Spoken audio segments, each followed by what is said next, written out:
இன்றே டவுன்லோட் செய்து உங்கள் ஃபேவரட் ஷோக்களை என்ஜாய் பண்ணுங்க. மச்சான், இந்த பூஜைக்காக மட்டும் தானா வந்துட்டு போட்டுமே மச்சான். அவ என்ன தூக்கி போட்டுட்டு போயிருந்தாலும் இப்பவும் அவளை நான் என் பொண்ணாதான் பாக்குறேன். ஒரு அப்பனா நம் பொண்ணோட புருஷன்கிட்ட நான் தோத்து போயிட்டேன். பெத்த பாசத்தை விட நடுவுல வந்தவன் அவளுக்கு பெருசா போயிட்டான். உங்களை தனாவை மன்னிச்சு ஏத்துக்க சொல்லலன. உங்க உயிருக்கு எதுவும் ஆயிடக்கூடாதுன்னு தான். என்னைக்கு என் பொண்ணு என்ன வேண்டான்னு சொல்லி இந்த வீட்டை தாண்டி போனாலோ அன்னைக்கே என் பாதி உயிர் போயிடுச்சு சிவா. இதுக்கு மேல என்ன ஆனாலும் அத பத்தி எனக்கு கவலை இல்லை. எனக்காக எது செய்யறதுக்கும் அவ இந்த வீட்டுக்குள்ள வரக்கூடாது. அவ வந்து அதான் செய்ய முடியும்னா பூஜையே வேண்டாம். மச்சான், அண்ணே, ரகு எங்க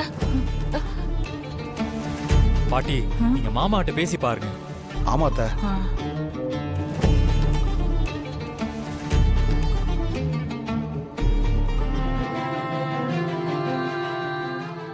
ஐயா என்ன சொன்னாருமா? ஜோசியரே, தனா வரதுல அவனுக்கு விருப்பம் இல்ல. அவளை வர சொன்னாலும் இதுக்கு கண்டிப்பா ரகு ஒத்துக்க போறது இல்ல. தனாவை வர வைக்காம இந்த பூஜை பண்ண முடியுமா?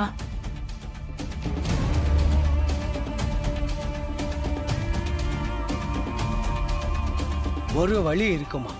என்ன வழி சொல்லுங்க.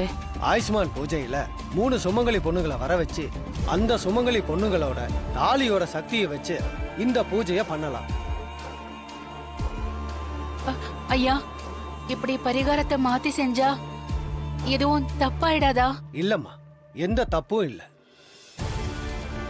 3 சுமங்கலி பொண்ணுங்களை வீட்டுக்கு வர சொல்லி அவங்கள வச்சு சாங்கியெல்லாம் பண்ணிடலாம். பாட்டி, அதான் தனா வர வேண்டாம்னு சொல்றாங்கல்ல, அப்ப இத பண்ணலாமே. நீங்க மாமாட்ட சொல்லுங்க.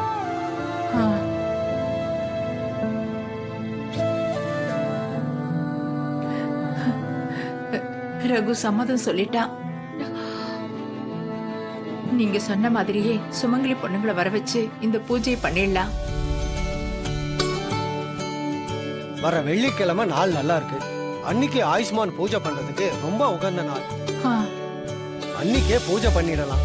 நான் லிஸ்ட்ல கொடுத்த எல்லா பொருட்களையும் வாங்கி வச்சிருக்கேன். சரி ஜோசியரே, எல்லாத்தையும் ரெடி பண்ணிட்டு நாங்க உங்களுக்கு சொல்றோம். சரியா? சரிங்க.